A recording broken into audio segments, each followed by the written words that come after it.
Hi, my name's Ben. I'm an Occupational Therapy Apprentice at Witherslack Group, and today I want to spend a few minutes talking to you about sensory processing.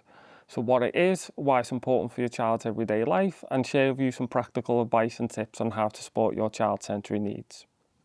Every second of the day, our brain takes on information from our senses, from the things we see, hear, touch, taste, and smell. Sensory processing is how our body makes sense and organises this information. When sensory processing is running smoothly, children can play, they can learn, and they can regulate their emotions more easier. However, sometimes our brain struggles to interpret these messages, and that can make life a bit difficult for some young people, as things can often feel too much or not enough. When we're talking about our senses, most people will think of 5, but we actually have 8. So we also have our vestibular sense, which helps with our balance and coordination. We have our proprioceptive sense, which is our body's awareness of where it is in space, and we also have interoception, which is how we sense the internal workings of our body, so feeling thirsty or feeling hungry or feeling cold. We typically see 3 types of responses to this sensory input. So we have sensory seeker, which is where the child will crave sensory input. So they might seem to be constantly on the go. So constantly running, moving, climbing, jumping, and seeking out that sensory input they crave. We have a sensory avoider. So this is where a young person might feel a bit overwhelmed in an area, might move away from loud noises or certain tastes or textures or smells. And we have sensory under-responsive, which is where the child might not seem to take on any information from sensors.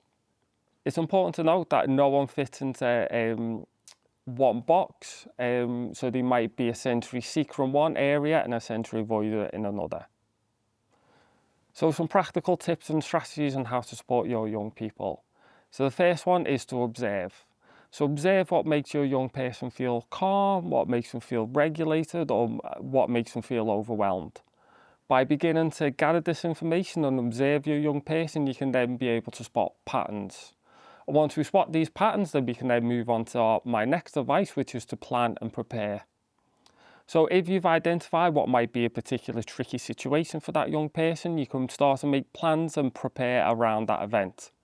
So for example, can you plan to go on a different time of day where it might be a bit quieter or a bit less busy? Can you make plans with the young person about what to do if they're feeling overwhelmed? And you can prepare by bringing along some of your child's favourite sensory items. So for example, a spare pair of ear defenders or something that you know will help them feel regulated and safe in that environment.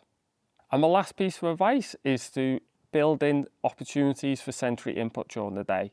So for example, if your child's a sensory seeker, build in safe times throughout the day where they can run, they can climb, and they can jump, and they can get that input that they need. Also, you can build in deep pressure activities if your child particularly responds well to that. So the use of like weighted equipment can often be very beneficial. And as well, if your child's a sensory avoider, maybe build in some cozy corners within your house with low lighting and a quiet environment where that young person can de-stress.